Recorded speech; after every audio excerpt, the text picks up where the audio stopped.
Maftuna Temirova, Qashqadaryo viloyati. Maftuna, assalomu alaykum. Raqam tanlang. Asarlariga ko'p qo'yadi. Ko'p asarlarni mohiyatini. 12 bo'lsin. Muxtor Avezov. Vaqt ketdi. Marhamat, 2 daqiqa javob berish uchun.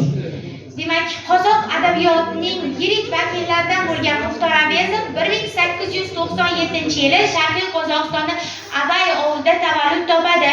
Uning faoliyatini biz yozuvchilik va Abay faoliyatini, ya'ni Abay nomli qozoqlarning eng yirik ijodkorni hayoti bilan o'rganganligini e'tirof etishimiz kerak albatta.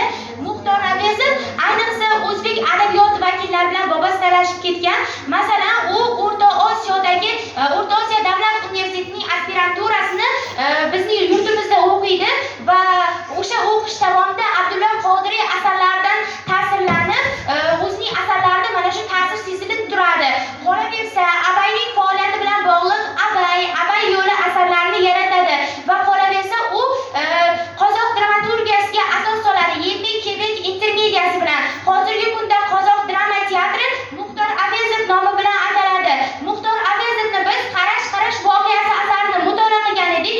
Bu asarda meni taassurotim shundayki, bizni xalqimizdagi naql, ya'ni quldor uchun eng yomoni qulning isyoni yoki bo'lmasa ularni xalqidagi qozoq xalqini ikki qo'l qo'sh qo'l degan o'zaro gapirib yuradigan so'zlari asarda aks ettiriladi. Baxtqul va tektkul, qazoskor baxtqul va avaqtada erkin, avaqtada tasavvur qilingki, avaqtada qamoqxonada erkin o'sayotgan Seyidni, bolakay Seyidning tasavvur olami gohida aks ettirgani uchun bu adib men uchun juda ham qadrli va qolaversa baxtqulning qasos olishi, keyinchalik tektkulni o'chim qoldi, yo otam onam qolmadi, uyim qoldi, mol mulkim qoldi deb aytmasdan, balki bu dunyoda faqatgina meni o'chim qoldi deb aytishi, keyinchalik esa baxtiyor qul, ya'ni baxtqul tomonidan bu amalga oshirilishi ham albatta uning asarning yutuqlaridan desak to'g'ri bo'lmaydi. Muxtor Avezov o'z maqsadiga yetgan deb o'ylayman yozuvchilikda. Vaqtimiz tugadi. Maftuna. Ona sinf uchun zo'r. Ota-onangizga rahmat, ustozlaringizga rahmat. 10-sinf o'quvchisi sahnada bo'lishni havas qilyapman. Albatta. O'zingizni erkin tutishingiz, fikrlaringizni. Shaxsiy fikri bor.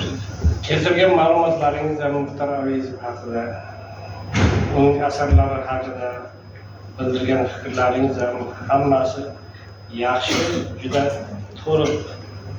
Tanlovning to'rtinchi shartlarini to'liq bajarishga harakat qildingiz.